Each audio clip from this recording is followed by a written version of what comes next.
Hello అందరికీ నమస్తే, welcome to అత్తమ్మ రుచులు. ఈ రోజుటి వీడియోలో ఎంతో రుచిగా ఉండి కోడిగుడ్డు ములక్కాయ పులుసు చూపించబోతున్నాను. అసలే సమ్మర్, ఇంకా ఫ్రైస్ చేసుకుంటే గొంతు మింగుడు కూడా పడదు. అదే ఇలా పులుసులు చేసుకుంటూ ఉంటే వేడి చేయకోకుండానూ ఉంటుంది, అన్నం తినేటప్పుడు అలా మింగుతూ ఉంటే జారుడుగా వెళ్ళిపోతూ ఉంటుంది. మరి ఇంత టేస్టీగా ఉండి ఈ కోడిగుడ్డు ములక్కాయ పులుసు ఏ విధంగా తయారు చేసుకోవాలో ఈ రోజుటి వీడియోలో చూసేయండి. కోడిగుడ్డు మునక్కాయ పులుసు తయారు చేసుకోవడానికి ముందుగా స్టవ్ ఆన్ చేసుకొని ప్యాన్ పెట్టుకొని ఒక 2 టేబుల్ స్పూన్లు ఆయిల్ వేసుకొని అందులోకి 1/2 స్పూన్ ఆవాలు, 1/2 స్పూన్ జీలకర్ర, ఒక ఎండుమిరపకాయ వేసుకొని తాలింపు వేగనివ్వాలి. ఇందులో పచ్చిశనగపప్పు, మినపప్పు వేసుకోమండి.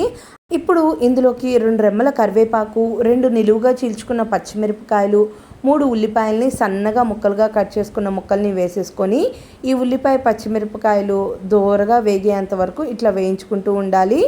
ఇలా ఉల్లిపాయని ఒక 2 నిమిషాలు ఇలా వేయించుకున్న తర్వాత వీటిలోకి నేను ఒక 3 ములక్కాయల్ని ఇలా 2 నుంచి 2.5 అంగుళాల ముక్కలుగా కట్ చేసుకున్నానండి. ఆ ముక్కల్ని కూడా వేసుకొని ఉల్లిపాయల్ని అలానే ఈ మునక్కాయల్ని బాగా వేయించుకోవాలి. ఎలా అంటే చక్కగా మునక్కాయ మొత్తం మెత్తపడి మగ్గేంత వరకు సిమ్లో పెట్టుకొని కలుపుకుంటూ వేయించుకోవాలి. చూడండి, ఉల్లిపాయ అలానే మనకి మునక్కాయ కూడా చక్కగా మగ్గిపోయిందండి.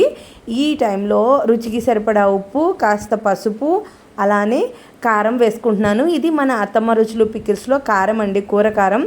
ఇందులోనే మనం మెంతులు, జీలకర్ర, ధనియాలు, వెల్లుల్లిపాయలు వేసుకుంటాం కాబట్టి లాస్ట్లో మనకి ఈ కోడిగుడ్డు పులుసులోకి ధనియాల పొడి, జీలకర్ర పొడి వేసుకోవసరం లేదు. గుమగుమలు ఆడిపోతూ ఉంటుంది ఈ కారంతోనే. మీలో ఎవరికైనా కావాలి అనుకుంటే డిస్ప్లే అవుతున్న నెంబర్కి వాట్సాప్ ఆర్ కాల్ చేసి మీ ఆర్డర్ని ప్లేస్ చేసుకోండి. ఈ ఉప్పు కారాలు ఒక 2 నిమిషాల పాటు ఇలా వేయించుకొని మగ్గిన తర్వాత ఇప్పుడు ఇందులోకి నేను పెద్ద నిమ్మకాయ సైజ్ అంతా చింతపండు నానబెట్టుకొని ఇలా ఒక 1/2 లీటర్ నీళ్ళల్లో పులుసు తీసుకున్నానండి. ఆ పులుసుని పోసేసుకొని మూత పెట్టుకొని సిమ్లో పెట్టుకొని మనకి మునక్కాయ ముక్క బాగా ఈ పులుసు పట్టేంత వరకు ఇలా ఉడకపెట్టుకోవాలి. ఇలా ఉడుకుతున్న తర్వాత ముందుగానే నేను ఒక 6 కోడిగుడ్లని ఉడకపెట్టుకొని ముక్కలు తీసేసుకొని ఘాట్లు పెట్టుకున్నానండి. వాటిని కూడా వేసుకొని ఇంకా ఒక్కసారి కలిపేసుకొని లో టు మీడియం ఫ్లేమ్లో స్టవ్ని అడ్జస్ట్ చేసుకొని ఉడకనివ్వాలి.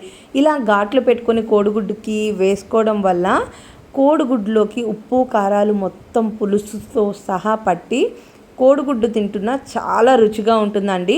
ఆ పులుసు మొత్తం గుడ్డు ఫ్లేవర్ అనేది ఉంటుందన్నమాట.